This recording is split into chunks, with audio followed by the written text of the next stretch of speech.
انشاءاللہ آج اردو زبان ہی میں مدنی پھول ہوں گے، مگر کمال کا ٹاپک ہے کیونکہ ہم نے مختلف بولیاں بولی ہیں۔ آج ہمارا موضوع ہے وہ سمجھتے ہیں بولیاں سب کی۔ نبی پاک علیہ الصلوۃ والسلام وہ ذات ہیں جو سب کی بولیاں جانتے ہیں۔ آج ہم کچھ آپ کو پیارے پیارے واقعات سنائیں گے۔ پیارے پیارے اسلامی بھائیوں اور مدنی چینل کے ناظرین، آج ایک بار پھر مدنی چینل کے مقبول عام پروگرام ذہنی آزمائش سیزن 11 کے سیگمنٹ وطن کے رنگ ذہنی آزمائش کے سنگ میں آپ کو خوش آمدید کہتے ہیں۔ وہ سمجھتے ہیں بولیاں سب کی، وہی بھرتے ہیں جھولیاں سب کی۔ آؤ بازار مصطفیٰ کو چلیں، غم خوشی میں وہیں پہ ڈھلتے ہیں۔ حضور شہنشاہ کونین صلی اللہ تعالی علیہ وسلم کے معجزات کی حکمرانی کا پرچم عالم کائنات کی تمام مخلوقات پر لہرا چکا ہے۔ خدا کی مخلوقات میں کوئی ایسا عالم نہیں جہاں رحمت للعالمین صلی اللہ تعالی علیہ وسلم کے معجزات و تصرفات کی سلطنت کا سکہ نہ چلتا ہو۔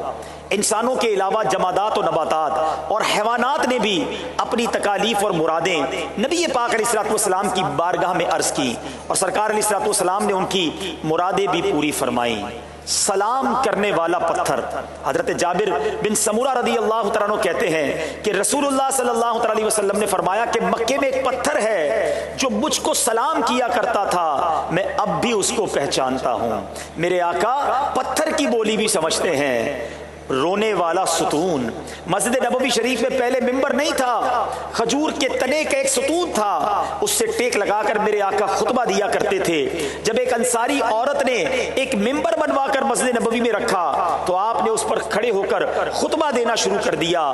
ناگہاں اس ستون سے بچوں کی طرح رونے کی آوازیں آنے لگی اور بعض روایات میں آیا ہے کہ اونٹنیوں کی طرح بل بلانے کی آواز آئی اور بے قرار ہو کر ستون زار زار رونے لگا۔ ستون کی گریہ بازاری کو سن کر حضور رحمت للعالمین صلی اللہ تعالی علیہ وسلم ممبر سے اتر کر آئے اور ستون پر تسکین دینے کے لیے اپنا مقدس ہاتھ رکھ دیا، اس کو اپنے سینے سے لگایا تو وہ ستون اس طرح ہچکیاں لے لے کر رونے لگا جس طرح رونے والے بچے کو جب چپ کرایا جاتا ہے تو وہ ہچکیاں لے کر رونے لگتا ہے۔ بالآخر نبی پاک نے جب اس ستون کو اپنے سینے سے چمٹایا تو حضرت بریدہ کی حدیث میں بھی یہ وارد ہے کہ حضور اقدس علیہ الصلوۃ والسلام نے اس ستون سے فرمایا، سنو میرے آقا، انسانوں کی تو انسانوں کی، جانوروں کی، بلکہ درخت کی بولی بھی جانتے ہیں۔ درخت بھی نبی پاک کی بات سمجھتا ہے۔ آقا نے سینے سے لگا کر فرمایا، اے ستون، اگر تو چاہے تو میں تجھ کو پھر اس باغ میں تیری پہلے والی جگہ پر پہنچا دوں تاکہ تو پہلے کی طرح